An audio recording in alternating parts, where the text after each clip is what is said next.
Hello, and welcome to our presentation on automating your own lawn care.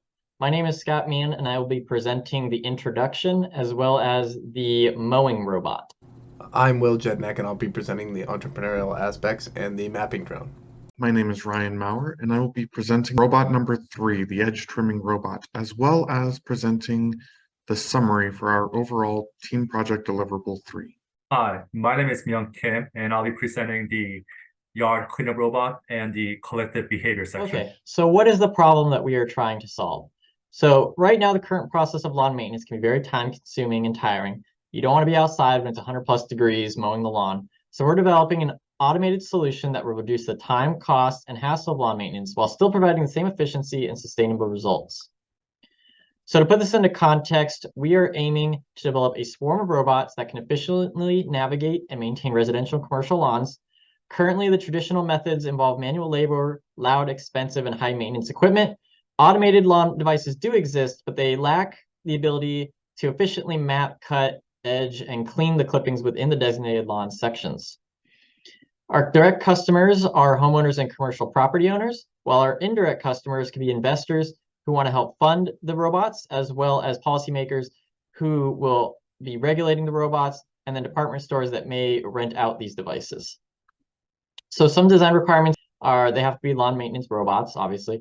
They have to be able to efficiently navigate and map the designated lawn area without causing damage to any of the other surrounding environments or any obstacles that might get in the way. They have to operate autonomously without any human intervention. They have to be able to detect the obstacles as well as any hazards like people and pets that might get in the way. They have to be able to coordinate with each other and the other robots, as well as minimizing any unnecessary overlapping. They have to provide efficient coverage of the lawn areas, and the design has to be affordable. So to go over the swarm real quick, the mowing robot was designed by me and is responsible for mowing the lawn. The mapping robot was designed by Will, and is responsible for creating a 3D map of the lawn and then sending that map to the other robots. The edge trimming robot was designed by Ryan and is responsible for trimming the edges of the lawn, the parts of the lawn that the mowing robot could not reach. And then the yard cleanup bot was designed by Kim as a cleanup for any of the clippings that get left behind by the trimmer and the mowing robot. So to go over the mowing robot real quick. So it's basically a 3 feet by 2 feet design, standard to what you would normally see on a standard mower.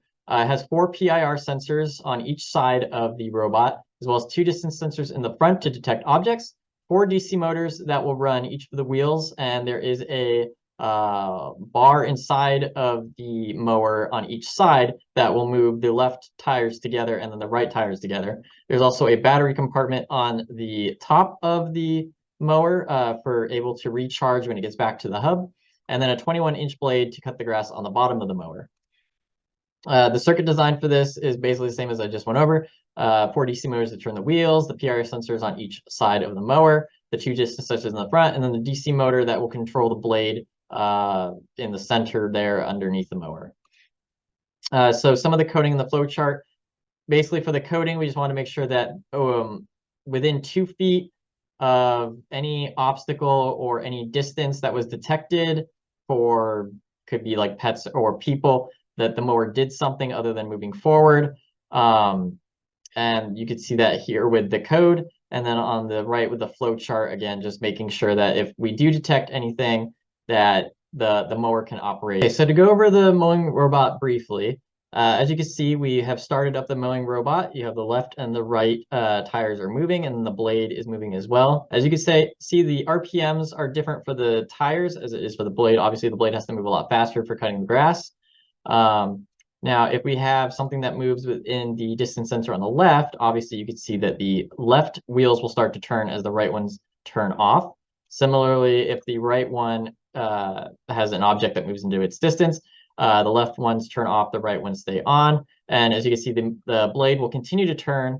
The only way that the blade will shut down is if we go into the PR sensor and it detects movement. As you can see, everything will just shut down. And then if we stop this and check the serial monitor, we can also see that it has the motion detected on it, which will relay to the control hub. Also, the control hub will let it know when the yard has been finished as what the mapping robot has spec'd out. And once that happens, again, everything will return to base. The blade will shut down and it will go into its little hub and start to charge. So that is basically the gist of the mowing. Let's talk about the mapping bot. So the mapping bot is it's based on the dimensions of a smaller DJI drone, about 250 by 300 by 55 millimeters. It's got 4 landing legs to land on the hub, and it has 4 propellers. Each control the ascent, descent, and direction of the drone. As you can see on the bottom right picture, we have 4 DC motors, 1 for each propeller. Inside we have an Arduino. We have the sensor that detects when it gets close to the ground so it can land properly. And then there are servos in there as well that control the direction of the propellers. Now let's pop open the hood. We have, powering the thing, we have 2 9-volt batteries connected in series to make sure the motors can spin at their 8,000 rotations per minute in order to provide the proper hovering lift, and higher to provide actual lift to get it into the air. You can see we have our top left motor, top right motor, bottom right motor, and bottom left motor. To assist with landing, we have an underside sensor that tells the drone when to stop its landing sequence and turn off its propellers once it's returned to the hub. And then we have 4 servos. The front and back ones will control the left and right movement of the propellers, so it'll shift the propellers right or shift the propellers left.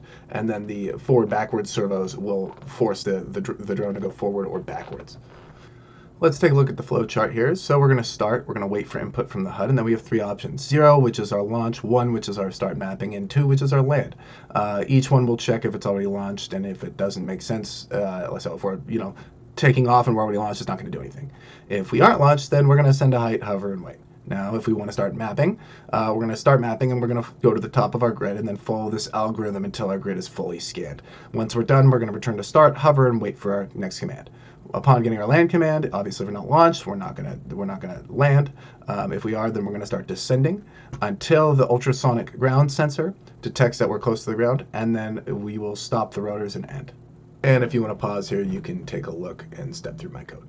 So let me show you my demo here. So I'm going to go ahead and first jump into demo mode so you can see that we're now hovering at around 8,000 RPM on our motors.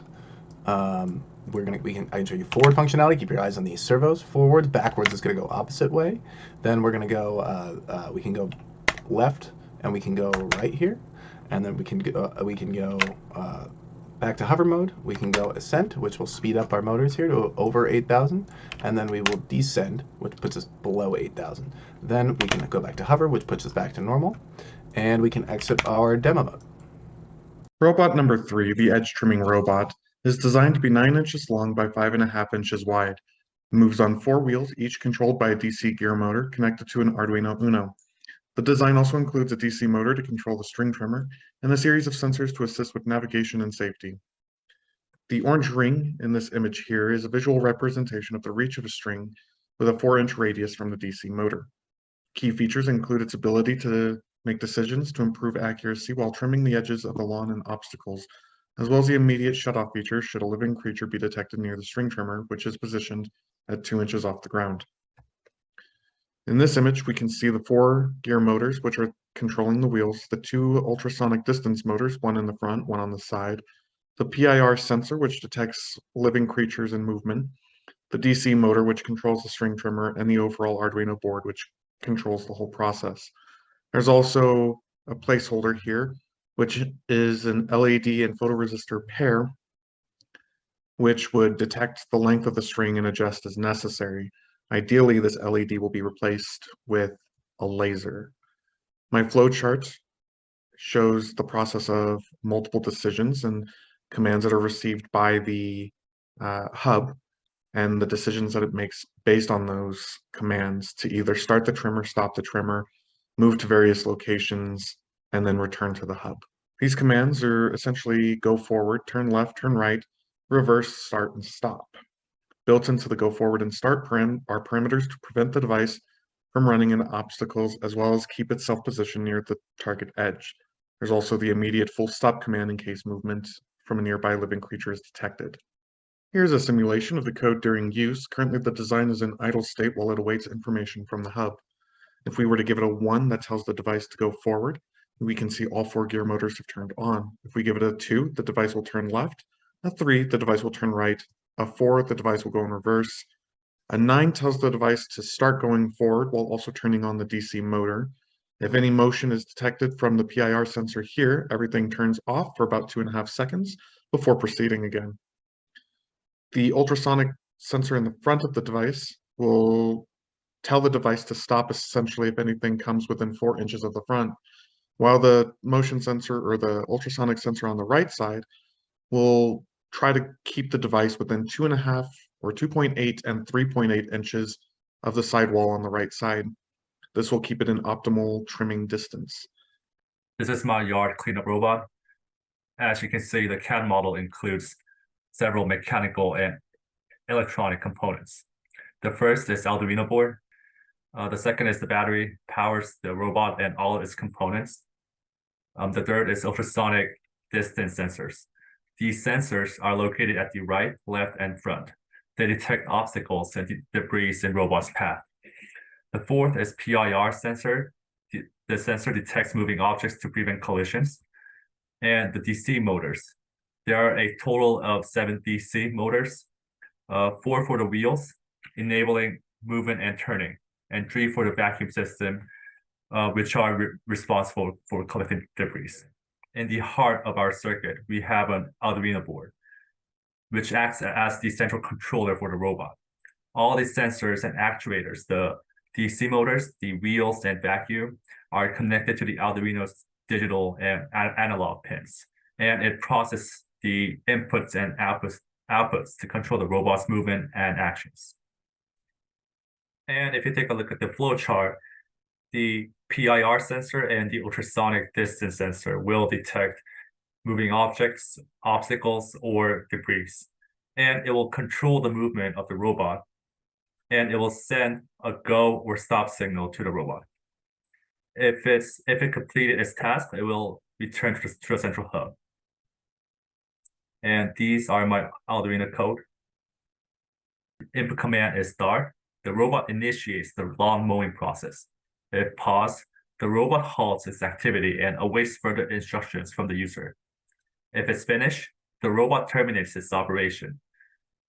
The robot executes the task sequentially, starting with the mapping robot, followed by the lawn mowing robot, edge trimming robot, and finally, the yard cleanup robot.